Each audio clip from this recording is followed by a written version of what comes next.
শাপলা এইভাবে চলে। চিংড়ি মাছ ছোট করে দিব, কম দিন, ওই পানিটা দিয়ে দিলাম, দিয়ে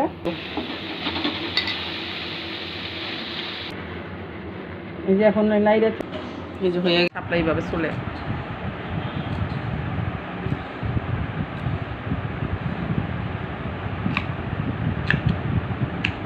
যেভাবে চলে শাপলা রানবো, শাপলা ধুয়ে কুটতে লবণ দিয়ে ডইলা নরম বানাই নিছি, পানিটা ফেলাই দিছি। সাথে চিংড়ি মাছ ছোট করে, ছোট ছোট চিংড়ি, সাথে চিংড়ি মাছের মাথাগুলি বাটটা রসটা নিছি।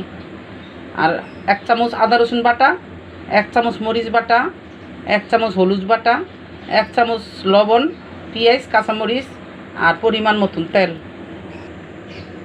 প্রথমে আমরা পেঁয়াজ দিব,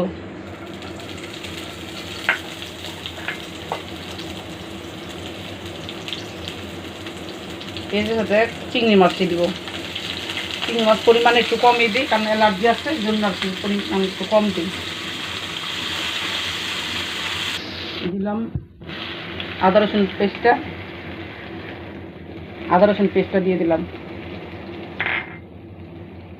এখন দিয়ে দিলাম লবণ 1 চামচ, সাথে দিলাম এই যে চিংড়ি মাছের মাথা ভাজা, ওই পানিটা দিয়ে দিলাম। ডিপে ছিল, এই জন্য যে আমার এগুলো ডিপের পানিটা দেওয়া দরকার ছিল, পানিটা দিলাম। মরিচ গুঁড়া 1 চামচ দিলাম, হলুদ গুঁড়া 1 চামচ, কাঁচামরিচ খালি দিয়ে 5 মিনিট কষায় তারপরে শাপলাগুলি দিব। এটা মশলার এখন কষানো হয়েছে, তেল বাইরে গেছে, এখন আমরা শাপলাগুলি দিব। এই শাপলাগুলি দিব,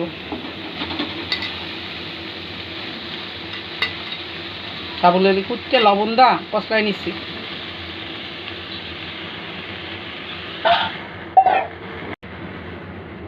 এই যে এখন লাইরে চাইরা ভালো করে মাখাইয়া ডাইকা রেখা দিব 5 মিনিট। 5 মিনিট পরে আমি আবার তোমাদেরকে দেখাইতেছি। এই যে এখন এমন হয়েছে,